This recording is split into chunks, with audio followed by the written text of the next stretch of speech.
Hey, everybody. Once again, another episode of the Trade Life Podcast. Here I am with Michael Holmes. We're not going to get him to reintroduce himself because he did it on the episode that we just filmed. I'm going to separate these two episodes a little bit so then you get a little bit of break between me and Mike shooting random crap. Yeah. Anyways, we're sitting in a gym. We are. This is my home gym.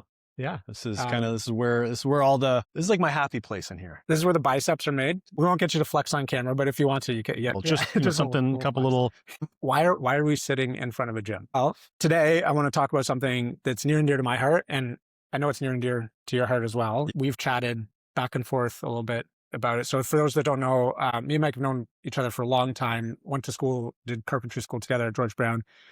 We lost touch for 10 years? Yeah. Maybe not 10 years. A while. Close to 10 years. Yeah, probably close to. Yeah, just because of life. Life. Yeah. Exactly. And that's what I'm talking about. Yeah. Right? It's work-life balance. Like we both went through this sort of phase of like rapid happenings, right? Just like busy as all hell. Yeah. Through your 20s or you're saying it's the grind where you're like, okay, we gotta build our careers, we gotta build our family. And it's like you're doing all of that and it doesn't leave a lot of time for much else. Exactly. And now we're both at a spot where I've got a 6-year-old and a 2-year-old, and Mike, you have 2.5-year-old and a 10-month-old. Yeah. So we're both kind of in that phase where it's sort of like the blunt reality of you got kids and your focus shift. Yeah. Right. Like there's this other thing that has become more important than you. But you hear that, that's something I've thought about often is that I remember my dad saying that. He's like, once you have kids, it brings a new meaning to your life. Like there's something that's more important than you. And I never, you hear, you won't understand that until you have kids. And it's true. Yeah. It's like all of a sudden, like your fatigue, how you feel, your stress no longer matters because you don't want to project that onto your kids. Yeah. Yeah. And so having that experience and coming, I guess, to grips with this sort of like new reality of your life, I think for me, and I think it sounds like for you as well, it kind of got both of us thinking about, for me, it was, I reached back out to Mike because it was like, I always hit it off with you. It was like, long lost friend kind of thing. And it was just kind of life pulled us apart. And I'll admit, I got a couple other people in my life that I'd love to reach out to that I just like kind of miss. And it was like, happens. Yeah. Right? You got to find, like we were talking about before off camera, it's finding time for all of it. Yeah. It's just, life's busy. And sometimes you lose touch with people for a few years, but then it finds its way back around. Exactly. Yeah. So kind of what I want to try to steer the conversation towards today is everything that's sort of encompassed in, well, let's just call it work-life balance. Yeah. But I want to focus a bit more, like we'll talk about kind of spending time with our kids and our family and that kind of stuff. I don't think there's any great recipe to that other than just doing it. But what I do think there's a recipe that's worth talking about is finding time for your health and well-being, your personal time, exploring passions outside of work. Yeah. Coupled with the demands of family time and your work. Yeah. Right. It's the toughest part is the balance. I'll never forget when I first started dating my wife, Lisa, she's like, what are your hobbies? I was like, well, I like building. Sometimes I break stuff and then I'll repair it. And then she's like, no, that's your work. That's what you get paid to do. What do you like to do for you? And I was like, I don't know. And it's so important, especially it's so easy to get lost in work. Yeah. It's so important to find an outlet that brings you peace because even if work is something you love, you need both sides. Exactly. You need more, I guess, is kind of the simple way of diving into it. And I think there's an aspect here. I don't want this to tend too far into the sort of like mental health discussions. As important as those are, I think they warrant like just a separate discussion. For sure. But I think as a sort of a broad stroke, to maintain positive mental health, you need to take care of this aspect of your life. Yeah. Right. Yeah. Like you need to find time for non-work. Yeah, 100%. And, we've touched a little bit on like health and wellness. Like something I don't think is talked about enough in the trades is taking care of your physical health. And for me, the gym has been like my savior mentally and physically. Yeah. But, I make posts sometimes about doing things and maybe to some people, you're like, why would you do that? You're going to hurt yourself. But it's like when you're physically strong enough, like when you're capable and you take care of your body and it's like you're squatting crazy amount of weights, you're deadlifting. It's like you can do things that might hurt the average person, but it's like this is your vehicle to make money. This is your vehicle to do anything, to spend time with your kids, to make time with your wife. It's like the only place you can take care of that. I mean, obviously you can run, you can do other things, but is the gym. There's like scientific studies that back like, you want to age slower, lift heavy weights. You want to, your joint pain and arthritis and your tendons to, again, age slower and be stronger. You want better longevity, lift heavy weights. Like it's literally like, this is where it all happens. Just pick up heavy shit. Yeah. Lower back pain, right? Like that's a common one, common ailment. Lower back pain is a very complex issue, but there's a lot of research around the idea that movement is what will fix these kinds of things. If you have a acute injury, you need to rest, right? Absolutely. But for a lot of chronic issues, it's actually movement that fixes them, that corrects them. So mobility as a general thing, like I'm looking around here and we've got some balls, some nice, I don't know if they're visible on camera. We got Pilates balls. We got these lovely purple balls here. Yeah. Right. These are beautiful. What do you use these for? Sometimes I'll put it under my low back. My wife got her certification in Pilates, so she uses those, which I'll tell you, I guess someone who lifts weights, I'm like, I'll do her Pilates classes. I'm dying. It's humbling. Very humbling, because it's like all about engaging like these little muscles. Like I'm like, oh, I train my obliques, I train my core, my legs, everything. I'm strong. Then you do a Pilates class and it is humbling. So it's like that little ball. Yeah. It's caused a lot of pain. Exactly. Yeah. So we got the Pilates balls. I see there's a bunch of yoga blocks up back there. I'm not gonna grab any of those. It's sort of speaking to the space was used for yoga and Pilates at a point. At a point. And I also taught, I did some personal training, but mainly I would do like HIIT classes here. Yeah. Because I like the idea of like your heart is like, you need to get your blood moving. You need to get your heart rate up. It's like, again, talking about anti-aging, having like a long life and a long career. It's like, you need to get that blood moving, but also just weightlifting. And it's like, you lift heavy weights, your blood's going to move. Yeah.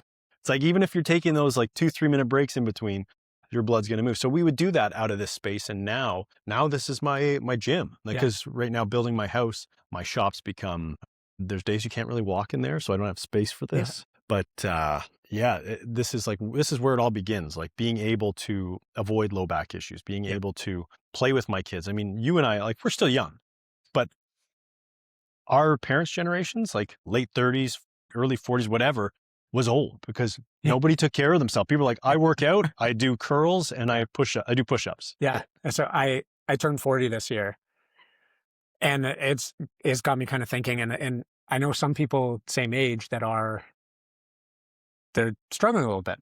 Yeah. Right. And I remember being a kid and thinking of 40-year-olds as being old. Oh yeah. Right. 50, man, you were over the hill. Yeah, right? You don't have much time left.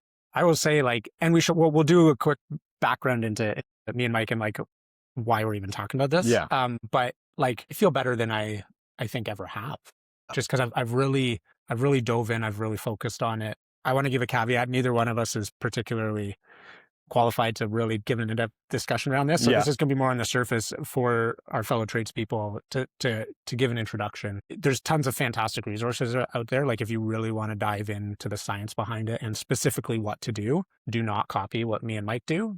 It can give you a window into it. Yeah. Right. But like, get professional help. Honestly, like you can chat GPT a lot of it and you'll get like relatively decent advice. For sure. When it comes to like form and anything like that, I always think like, maybe this is like the older man in me. Yeah. Like you need someone there. You need someone there to be able to, like, if you don't know how to properly deadlift and if you don't know how to properly squat and what muscles to engage, like you need someone to initially help you so you can progress. But for sure, like AI now, ChatGPT is like, you can help, like build me a workout program. Yeah. Yeah. And Peter Attia, I'm going to make a plug for him because we touched on very briefly in the last episode that we filmed. I am a Peter Attia fanboy. No shame in saying that. He's a Toronto guy. I think he's originally from Toronto. I don't know. He lives in Texas now, but his podcast is called The Drive. He's got a book called Outlive. I have no affiliation or association with him. I just highly value what he talks about. And he talks about exactly what we're talking about.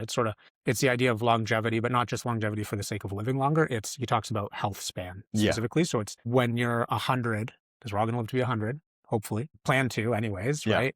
Are you going to be able to sit down on the ground with your great grandkids and like roll around with them? Yeah. And are you going to be able to pick them up? That's the goal. And that's what like I see, especially in the trades. Actually, not just, I shouldn't even say especially in the trades. The trades is hard on your body, but it keeps you moving. So there's one aspect, it's like you're still moving. You're not sitting in an office chair all day, which can be equally as detrimental as like poor form, heavy lifting all day, every day. But it's like you need whatever you're doing in life. It's like, honestly, I think weightlifting that's the key, or like moving your body. But I think like So I got my certification, NASM certified personal trainer, because I found weightlifting to be so beneficial, again, for my physical and mental health. So I wanted to learn a bit more behind that, and learning the science behind, like, it's literally the anti-aging solution. It's like lift weights. It strengthens your joints, your tendons, your muscles, your bone density. Women who are postmenopausal, it's like that helps. Like it helps. It's like a fix-it-all pill. You know, it is the wonder drug. Yeah. Fitness in general, resistance training. Yes, is like, if you had to prioritize one, try to do both. Yeah. Resistance and aerobic, but if you had to prioritize, it would be resistance. I agree completely. And it's, you know, to your point, you're like, okay, the goal is we want to live till we're 100. What kind of quality of life are we going to have when we get there? Exactly. And for me, it's like, you know, I want to be able to now. I haven't had back pain issue, I don't know, in years. I partially herniated a disc in my back when I was 19. Laboring, like just lifting stupid amount of weights, not engaging the proper muscles, doing the beach training, you know, just doing upper body and being like, this is good enough. And then you get humbled by injuries or by failure. And hopefully from when that happens, you learn from it. And since then, it's like, okay, anytime that I haven't been in the gym, that's when I've had issues with pain. But like now I've created, since kids, it's been like the biggest motivator to stay in shape.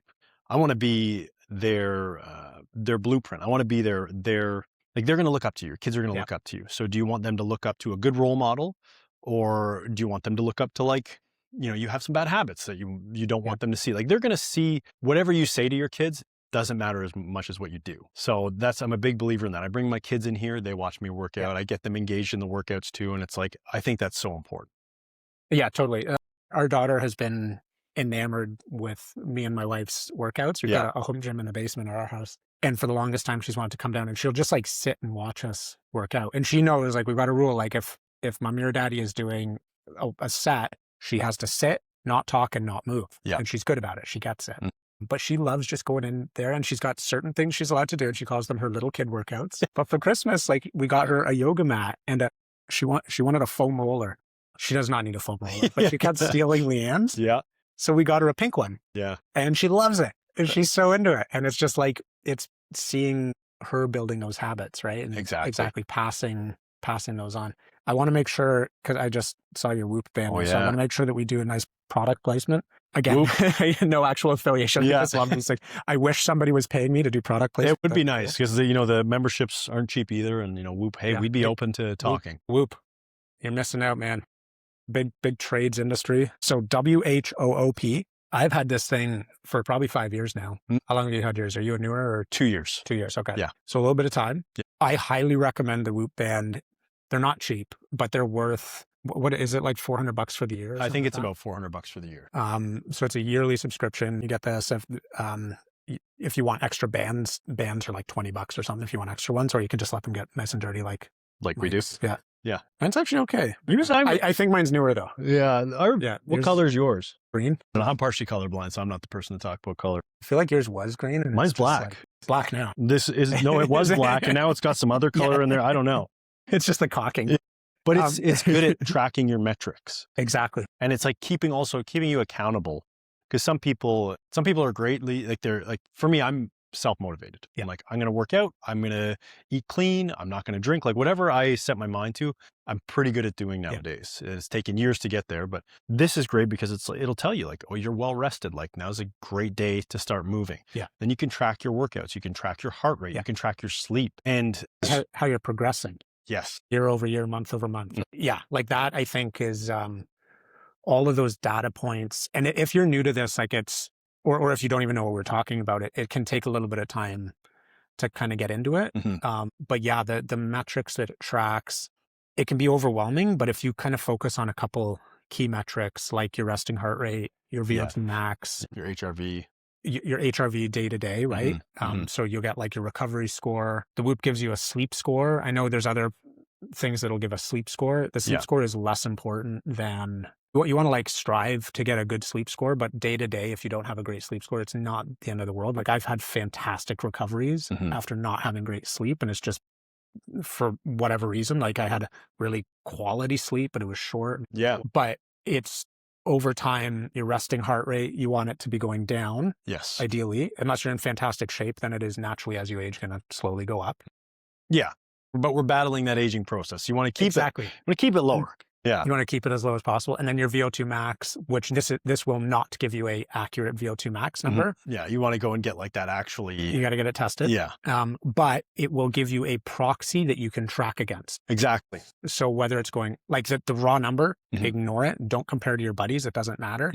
Whether it's going up or down is the important thing. Good point. Ideally, you don't want to see it going down. Again, unless you're aging, which we all are, but that's like over a 5-year period. If it drops 1 or 2, that's to be expected. Yeah. Right. Yeah. The key thing is like, I find myself using it less and less. I like to track mainly my weight training with this. And like, if I'm doing any running, I try and track that as well. Track my heart rate. If I'm doing specific, like zone 3 or zone 4 training, I use it for that. But more than anything now, it's like, I think people become disconnected on how you feel. And I think that's the most important thing here. So like, even sometimes I'll have a great recovery and I'm like, I feel like shit. And like, sometimes that can get in your head, or you feel good and then you look and you have a bad recovery. But the reason, like for me, if you don't feel great and you get in the gym, I have never done a workout where I have gone in feeling worse, I've come out feeling worse than how I've gone in. It's like, you're always feel better after moving your body. And then trade specifically. Recently I posted a video that got a lot of traction, and it was me installing a 4x4 tile. Tile itself is 71 pounds. It's half a sheet of plywood. It's 16 square feet. It's awkward to lay. And the amount of comments, like people are like, say goodbye to your back.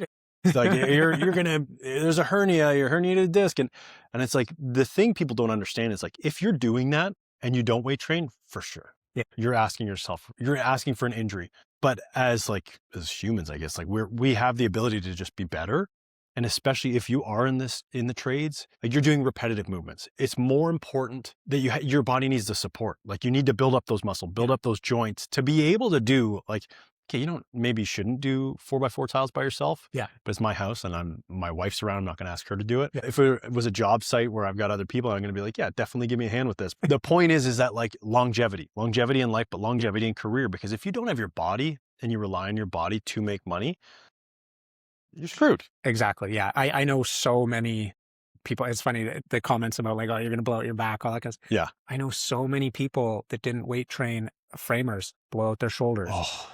Right. Framing is hard on your shoulders. Yeah. Swinging a hammer all day. You're going to take care of them. I'm not going to say you're not going to blow out your shoulder if you weight train, but you're going to decrease the risk, not increase it. And that's like life in general. You want to mitigate risks. So it's like, if you have something like the gym where you're like, oh, I can mitigate, decrease risk where I could have potential injuries. It's like 100%. Framing is like any overhead work, drywalling, like whatever your trade is, there's a direct benefit to do resistance training. Now, I want to talk a little bit about strategies for fitness all in and but before I jump into that, I feel like we should both talk, like, let's establish a level of why should people listen to us? Oh yeah, okay. But also what we do specifically, because I do want to throw out, and we're kind of joking about this. There's this common thing like, oh, I work in the trades, I don't need to work out and all that kind of stuff and that sort of mentality. And I will strongly agree that if you're working 12-hour days on the tools, you probably need rest more than anything. You got to like figure out a way to work something in, but it's likely going to be diet and mobility that's going to be more important. Like if that is the reality of your situation, don't take it that we're saying, hey, work 60-hour weeks and then make sure that you're in the gym 10 hours. Yeah, that's just asking for burnout and injury. Exactly. Which 12-hour days every day is burnout anyway, but like trying to add more on top of that, you're right. You're looking at recovery there. This messaging is more for the person that's working reasonable hours, which 40 to 45. Me specifically, and I think the level of importance actually it definitely increases once you get off the tools. Yes. Right. So, and I want to kind of touch on this, where I'll let you talk about your schedule a little bit. For me, I've been off the tools for 10 years or something now. Right. So and what I want to do here is kind of establish that people watching be like, oh, these guys have so much time on their hands. Like there's no problem. Like I need to mitigate the 8 hours a day of sitting in a chair at a computer that I do, or sitting in my car driving around, right? I do not have more time than I used to have, but the time that I spend at work now is so much less healthy, right? Because there's no movement. And this is like the obsession and focus on fitness has become more important right? So if you're, and I think where people really get caught up is they come from a really kind of like high impact trade where they're working really hard. They're on the tools. Like think like framing, masonry, like there's some really demanding trades out there, but it's that switch from there to being a contractor where you come off the tools. And if you miss that step, like your caloric expenditure day over day is going to drop enormously. And if you don't adjust your calories, you are going to put on weight. Oh my God. Yeah. Your BMR is just like cut in half. And then all of a sudden you're eating the same way. Then all of a sudden you're carrying your weight differently. You got to why is my low back hurting? Exactly. Yeah, absolutely. And these are the things that really start to impact life expectancy, life enjoyment. I don't want to say necessarily length of career, but like you start getting limited and the likelihood of burnout increases, right? So the importance of when you get to that point in your career and in your life, ensuring that you, like if you haven't already, start thinking about your personal well-being, health, right? Having young kids, like you touched on earlier, right? Like setting a good example for your young kids, but also making sure that you can do everything with your young kids and be there for your young kids. Right. Well, and even if you don't have kids, even if it's just like all you have to worry about is yourself. So just, there's something also about like seeing like what's the best version of yourself that you can create. Like, I've never benched 225. I've never squatted 315, or I've never benched 135, like whatever it is, or I've never been in like tip top shape. I've never run half a marathon, or like setting goals for yourself that like it's amazing that when you physically feel better and you start to lift weights and you start to eat cleaner, you drink less, it's like how your mindset changes. And I think like it's where you see like a lot of, like to me, when I see someone who takes care of themselves and I see someone who's in shape, I'm like, immediately without even knowing them, I can be like, they're disciplined. Because that takes discipline. You don't just like by chance. There's genetics out there, but as you get older, genetics start to play less of a role in like how you look. Immediately I'm like the discipline factor of like being there for yourself.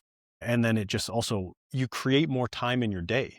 Like you have more energy to do things. It's like, then you have like, okay, you work, then you have more time for the gym or more time for your hobbies after work, whatever it might be, or your kids. So to me, it's a non-negotiable. And people that don't, I just don't think they understand the benefits, like the dividends the payoff from resistance training. Yeah, exactly. Now, so before we jump into strategies, so Mike, you're on TV, and then when you're not on TV, you just like hang out, right? I just hang out. It's pretty sweet. So tell me about because I want to just make sure we dispel that before we get into this, to think that like Mike's got all this time on his hands. Similarly with me.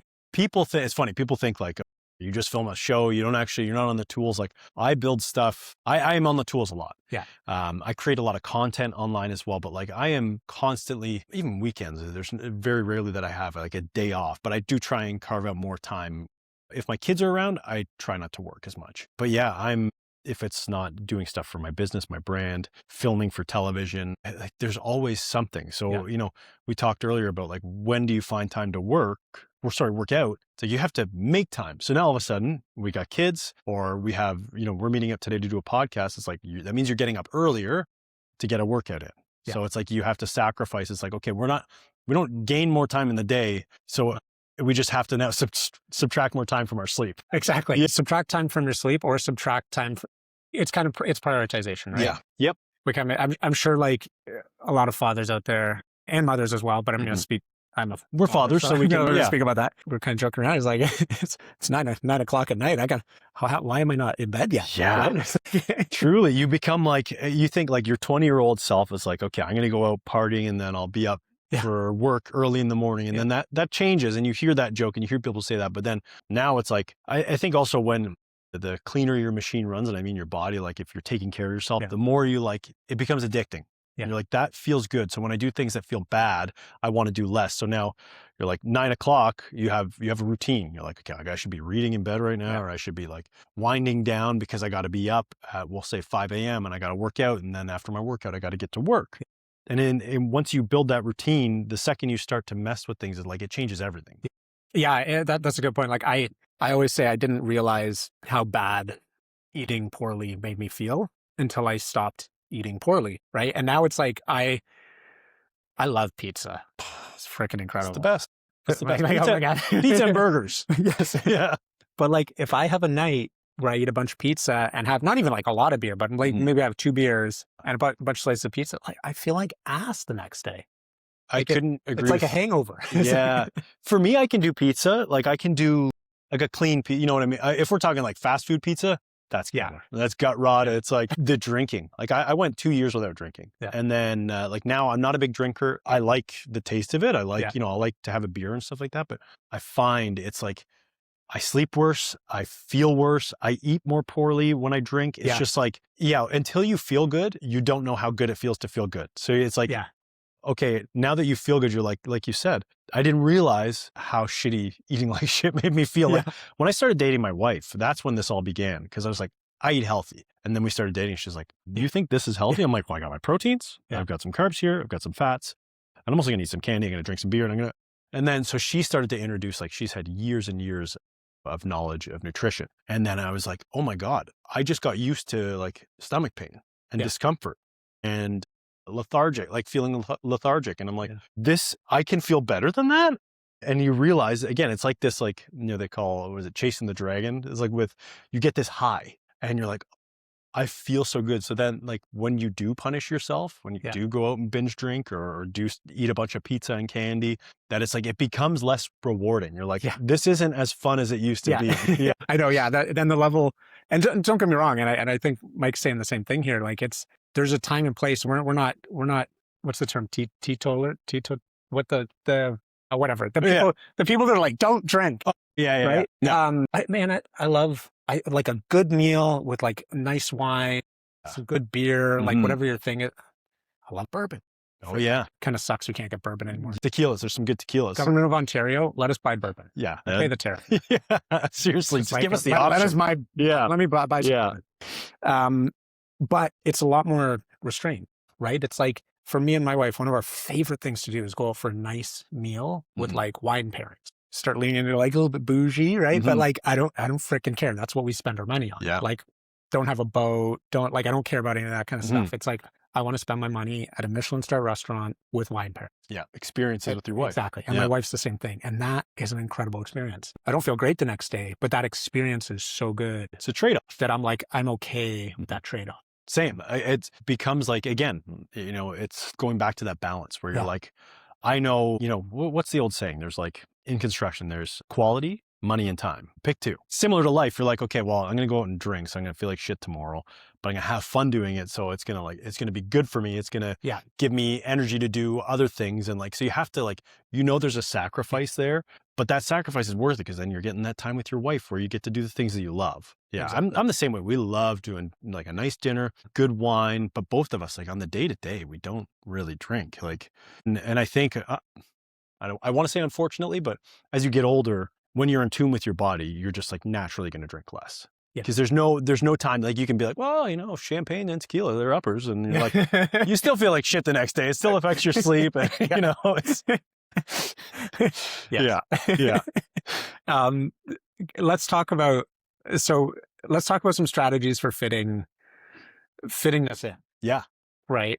Aside from just sleeping less. Like, so I don't even know how to go about this, but I kind of want to like sort of talk to the people that are listening or watching this, where this is probably a new thing. Like, I'm sure we've already lost the people that are really into health and wellness. They're like, whatever. Yeah. But if you're listening and you're interested in like, okay, how do I kind of start thinking about this? Like it's a little bit overwhelming. I'm not sure where to turn.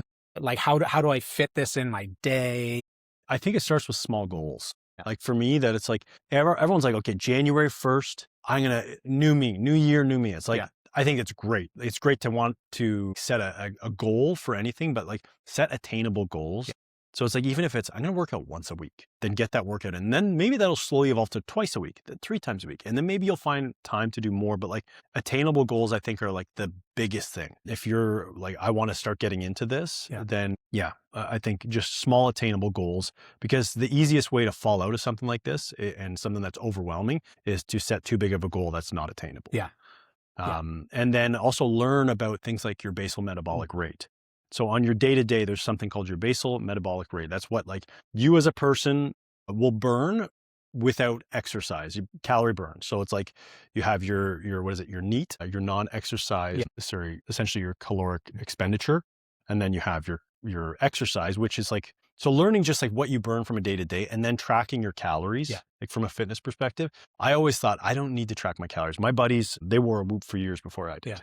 And I'd make fun of them. Like, you guys, you're not connected with your body. You don't understand. And they're like, we're tracking our calories. We're doing this. And I'm like, you just need to know how you feel. And then I started tracking my calories and I was like, shit, I didn't realize how much better I feel when I track my calories and know like what I'm consuming. And then also knowing, like, finding your BMR, like maybe I'm getting too much into it, but it's like just finding like a base level for yourself of like, this is where this is where my body's at, not even where I should be at, but like, this is what I burn. And if I want to lose weight, put on weight, then it's like, here's where I start, this level here. And just being able to say like, how much is 500 calories? That's my furnace. How much is 500 calories in ground beef? How much is 500 calories in potatoes? How much is 500 calories in bourbon? You know what I mean? And then you can drink a good amount of bourbon. And then you realize just like how much of one thing, like, or just where you can like expend those calories, essentially. It's all a trade-off. Yeah, exactly. I think that's a good point. I think with calorie counting, it's sort of, so I count calories at the moment. I typically don't. I do right now just because of my training, which I'll talk about in a sec. But I think specifically if you're somebody that struggles to lose weight or you're starting to put on weight, 100% track your calories, because I guarantee you will be shocked at how many calories you're consuming. And count, like, I'm using a tablespoon of oil for cooking or butter, or like count everything and be honest and like brutally honest with yourself, because that's the only way you're going to make a change. Exactly. Yeah. And there's some really good apps. So I'm going to plug Chronometer. Again, no affiliation, but could be. If you're interested. So CRONO meter. Yep. METER. MyFitnessPal. Yeah. So there's a couple of options. Can you do MyFitnessPal for free? Yeah, you can. They constantly try and make you go to premium, but blitz you with stupid ads. You just don't find out your macros. I think in order to find out your macros, you have to do their premium. Okay, so Chronometer, you get your micros and macros on the free one. I don't know. I'm sure there's probably like something that you get. For me, I just like, it blitzes you with ads every now and then, which I find annoying, but I'm also like, whatever, it's worth it. Being free. It's a pretty good app overall. I use it. Either way, there's options out there. And I would say, don't think about that as something that you need to like, you don't have to count calories for the rest of your life, but it's if you've never done it, it's super eye-opening. Gives you an understanding of like how many calories you put in and like on the different things you eat, which I think is so important. And then to your point, like, I think I should have mentioned that before. It's like, if you want to lose weight, that's when counting calories is so important. And then it's a pretty simple formula. I think there's a lot of like fear and intimidation around weight loss or even putting on muscle, but it's like, you want to consume more calories than you expend. Sorry, you want to consume less calories than you expend. Sorry, I got that backwards. You want to put on muscle or put on size, then do the first one.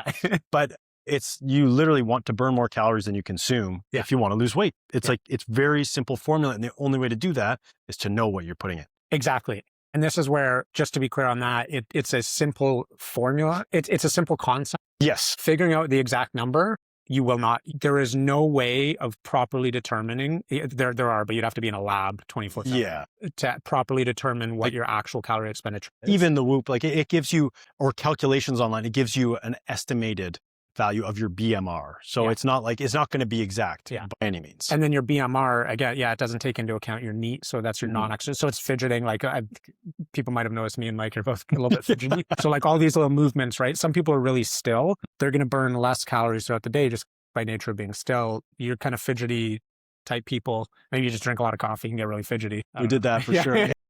Then you're just going to burn more calories, right? When your BMR is outside of that. There's a thermic effect of food. So the different types of food that you eat actually burn calories as you're consuming those. Ignore that for all intents and purposes. Don't use that as a weight loss strategy. And then there's your exercise, which is a very, very imperfect science, right? Yes. So your Whoop, your Apple Oura Watch, Ring, your whatever, like whatever you're wearing. Like I've also got a Garmin watch. They are not going to give you they'll give you like a directional idea, right? But they're not going to say you add all these things up and you burned 2,700 calories today. That doesn't mean go eat 2,700 calories. Right?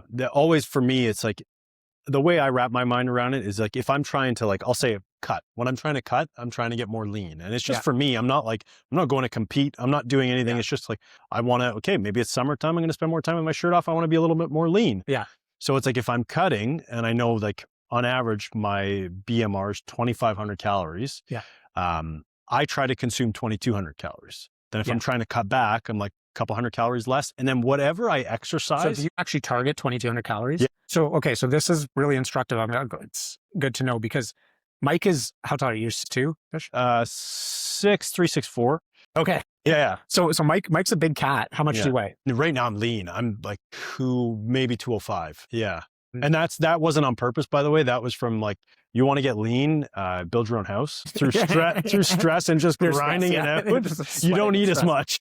But even Mike, like, and you work out, you're in good shape. Yeah. So the more muscle mass you have, the more calories you burn. Also just at rest, because muscle takes more calories. 2,200 calories is not a lot. It's not. If you weigh your food, this is what shocked me in the beginning. And like, we could talk for hours about this, but then when you get into like, oh, you should eat 1 gram of protein per pound that you weigh. So I should consume, we'll say 205 grams of protein. How difficult that is to get in 2,200 calories. It's not easy. There's like pure protein shakes. Yeah, oh yeah. There's a lot of supplement. And then there's like a lot of eating, not just paleo, but what you would eat, what can I think of this? Keto. Yeah. It's like you're consuming like high protein, maybe not as high fats, but like there's a game you play there, and it's tough. It's tough. And but what you're getting at is like, I'm a big guy, and if I eat 2,200 calories a day, you're thinking like, you could eat that in one meal. Easy. Like a fast, like you go to McDonald's and you get like a, I don't, whatever the, I don't know. Thing, like a big thing. Yeah. A McFlurry maybe, and like a burger and fries. And like, I don't know if it's probably damn close. Probably 1,500. Yeah. I was going to say, you don't realize, again, if you're talking about health, you want to get healthy, you want to get in shape. It's like, until you count calories, and this might be like boring to some people, but it's so important, like just for like to give yourself a baseline of what you're consuming. Yeah. And it's, I mean, I hope we still have all our listeners. Yeah. Me too. I bet we don't. I bet we've lost people. But maybe we've gained some too. I like a positive spin. Yeah. I do think this is an incredibly important conversation to start having, specifically within the trades. Yeah. It's fitness in general is getting just way more popular and more prevalent across society. I think when I started lifting when I was like 18 or something, and I quickly kind of got into sort of powerlifting subculture, and I competed in powerlifting when I was younger. And so I've always kind of been like in the temple of iron, right? Like the weight room was my thing. And it was, as I got older, I was telling you earlier, it was during COVID, and it shut down all the gyms, and I back onto a conservation area. I always hated running. Like I hated running. And it was because when I lived in Toronto, road running was the only thing. It was the constant pounding on the pavement. Drinking or consuming exhaust fumes. It's like sucking in exhaust, having to stop for cars. Like it sucked. Yeah. And it was just mind numbing, I found. When I discovered the trails behind my house, I fell in love with running. And specifically, I now compete in ultra marathons, really long runs. The reason I go into this is it opened my eyes to the way that you should approach running. And this is where, so when we talked about first, when you're first getting into it, like if you're first getting into weights and you're like, I want to explore resistance training, find somebody that can help you. Yeah. Go to a gym, get a trainer, whatever, but don't just try it yourself. Right? Get some level of acclimation. Exactly. Running, I feel like, is the most common way where people first kind of dip their toes in. Because usually you just step out your door and you start running. Just shoes. You just say, I don't even need running shoes. That's true, actually. You can run barefoot. That's very true. Yeah, you can like go running. Yeah. Everybody I talk to that is trying to run or first getting into it, they run way too hard. People just have this thing where they go out and they try to run fast. It's hard on your joints and it's hard on your systems. Yeah. Like it's a huge calorie demand to do it, to recover properly from it.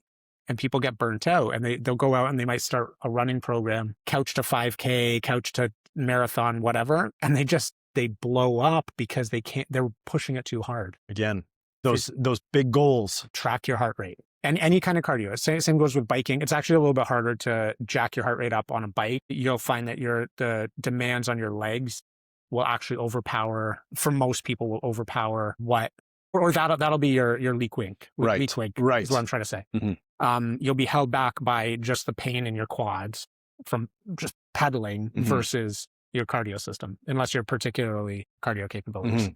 For most people, those can be the legs as the inwards. With running, it's actually really easy to run too hard, and your heart rate just freaking skyrockets. Been there. Yeah. Most people do. What getting into ultra running taught me is, so zone 2 cardio, I'm not going to dive into what that is or physiologically how it works, but like Google zone 2 cardio. It's like hilariously slow. Oh, yeah. When you first start, you feel goofy. Yeah. Like if you're new to running, depending on your fitness level, a brisk walk might be zone 2 cardio. Or like a really slow, it's like a not quite jogging kind of walking. Yeah, it's awkward. It's a funny spot to be, and you can't benefit to the trails. Less people to see you running real slow. Very true. So that's, it's like, there was an aspect of that's why I ran on the trails. Yeah. I'm a much better runner now. So He's less self-conscious than in downtown Toronto. Exactly. Yeah. But it is, if you're going to pick up running, for sure, that would be my number one piece of advice. Try and get a heart rate monitor. For me, like I target 140 to 145, which is like until you heart rate's another one. Until you track it, like you don't really realize. And everyone's different. To reach 145 for you, you might be going for a fast jog, where someone else is like they're doing like a brisk walk. Exactly. So it's like it's so different for everyone, which is why it's important to get the heart monitor so you can track that. Yeah, for sure. Weighted, so uphill treadmill walking, wearing a weighted vest, either walking on treadmill, wearing a baby. Wearing a baby. Yeah, there you go. Wearing a baby. Yes. Free rucks. Yeah. So wearing a baby. Yeah. You could just like it's like really lightweight rucking, but for like until you carry my son, he's a brick. Enormous. Over 30. My kids were both really light, so I didn't get that true rucking experience. My boy, he's 10 months. He's over 30 pounds. He's just thick. Like he looks like a bouncer. He stands there. Over 30 pounds. He's over 30 pounds. Yeah. He's huge. He's the same weight as my daughter. That's awesome. He's just like big. His hands are big. His feet are big. And like, this doesn't matter. This doesn't apply to this, but he always walks around. He's got this like stoic look on his face. He looks like a little bouncer, but carrying him around, man, do I feel it already? Yeah. He started walking at 8.5 months. And he's that big? He's a tank. This morning he was standing in the kitchen like this. I always thought it was the bigger kids take way longer to learn because it's like, they're just heavy. Yeah. Honestly, I think my daughter is just running around and he's constantly just trying to keep up with her. And I think that's why he's progressed so quickly. Now he's like borderline running. Yeah. I mean, he falls, but he's learning. He's learning. That's awesome. Yeah. That's awesome. I don't know. But we were talking about work-life balance. And I think why this is important is that like, I think the trades as a whole and work in general, it's so easy to get lost in work. And it's important to have something to balance that. And like, you need something mentally to balance that, but then also like physically, if you're working in the trades, again, to be able to continue to do that, so you need something like resistance training or running or like something that's going to continue to help strengthen your body so that you can continue to do that. But it also helps you avoid burnout. Yeah. Like if you just work out, and I know this from personal experience, that's all I used to do. I had no hobbies. I didn't work out as much. It was like, I was just burnt out. I lived in a stage of burnout and I was like constantly overwhelmed, constantly stressed. Your body, your mind can't take it. It's like, you need to do something for yourself in order to continue to reach the goals that you set. Yeah. Yeah. And I think, if you can find 3 days a week, probably is it's a sweet spot. Starting point where like if you can get more, try and get more for sure. But I think 3 days, and to your point earlier, like start with one, right? If you're dipping your toes in, but I think trying to carve out 3 days a week where an hour, 3 days a week, right? And even if you can't get an hour, like people think like, I only have a half hour. I can't get a good workout in. Do a HIIT workout, get a kettlebell. Like you'll be surprised how much you can sweat, how much like your muscles hurt from doing a HIIT workout. Like I think it all comes down to like research, knowledge. And again, if you don't have that knowledge, getting a personal trainer, watching videos online, like that is the thing. We're very fortunate now we have, with ChatGPT or with just Instagram. And like, there's some great influencers out there who show different workouts, like Pat something. He does all kettlebell. I can't remember his name, but maybe I'll have to send it to you. He does all these kettlebell like HIIT programs. Yeah. Whereas he calls them as complexes. Yeah. And I love it. Like if I'm traveling, I'll bring a kettlebell with me because then it's like, I'll just do a kettlebell complex and 20 minutes to a half hour and I got a full body workout, burned a bunch of calories and I feel good. That's awesome.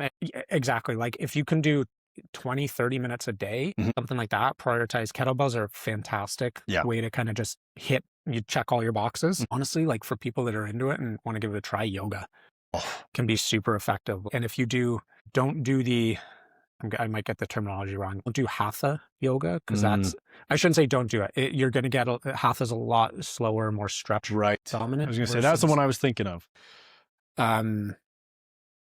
Vinyasa? No. Ashtanga. Yeah, that sounds right. There's a bunch of different types of yoga. I used to do yoga. It's Yeah. been a long time since I've done it. But there's one that's more, you do a lot more like holds. So you're just holding positions a lot longer. Yeah, like a slow flow versus like a power yoga, and like where you're going through positions quick, and it's more about the movement, staying stabilized. Whereas like a slow flow, it's like that deep stretch. Yeah, exactly. Yeah. Yeah. So from like if all you're going to do is yoga, I would say definitely do one where you're getting a bit more of that resistance aspect, right? So I think it's called Ashtanga. I can't remember. Yeah, you know what? Google it. Google this it. is, you got ChatGPT, you got Google. We did our best to guess what it was, but I described. Yeah, exactly. No, I used to do, and honestly, for the mind as well, yoga's great, especially because you're moving through those positions. Like if you go to do a yoga class, you will be humbled so quickly. Same with Pilates, because you're like constantly, you're present. There's nowhere else to be. When you're trying to hold that pose, or you're moving through poses, trying to stay strong, it's like mentally and physically, it's such a good exercise, and balances weight training and resistance training so well, because oftentimes your body gets so tight from working out. So stretching, that's another side of it. And working in the trades, like you get so tight and immobile. And you need, like, so if you don't make time to stretch and do that, what we were talking about before, when you're like, I'm losing my words here. I got 2 young kids. Okay. Give me a break, guys. Leave me alone. Yeah. Leave me alone. But it's like that, you're not unwinding, but like you're trying to recovery. You need like a recovery. Yoga can be great for that too. And like that's that deep stretch, the slower movements, the holding the poses longer, like, but stretching, it's like you need, if you lift weights, you also need to stretch it. And then this is how you quickly get to be like us, because then you're like, oh, now I've found through counting calories and eating healthy, I feel better. But then through that, now I want to exercise more. I want to get in better shape. And then all of a sudden it's like your days just revolve around, I'll spend time with my family, do things that feel good, and I feel healthy, and go to bed at 8:30, 9 o'clock. Yeah, I love a good sleep, man. Oh, man. Getting to bed on time. It's the best. Like one of the greatest choices. It's the best. Now I'm like, that's my routine, is like, go to bed early, read a book. It might be a little boring, but it's like, look, you need energy for kids and work. And then you also need time for date nights with wifey. So exactly. Yeah. We got, I don't know. Do you want to try to touch, I was thinking as part of this, we'd touch on sort of the home life in terms of tips. I honestly can't think of like many tips other than kind of just. Well, you're talking like, how do you fit in working out into your schedule? No. Or how do you make time for your family? Yeah, I almost think you just do. You do. Yeah. I think it's just, you said before, prioritize. Like, and I think it's just like, for us, we're very like-minded in the sense that like our families are a big priority. So when it comes to that, you're like, okay, I have work. There's a necessity. I have to do that to pay the bills. Then it's like, how can I make more time outside of work? So now I'm going to see my friends less. I'm going to see other family less because I want to prioritize my kids, and I'm going to watch TV less because I want to do things with my kids and my wife.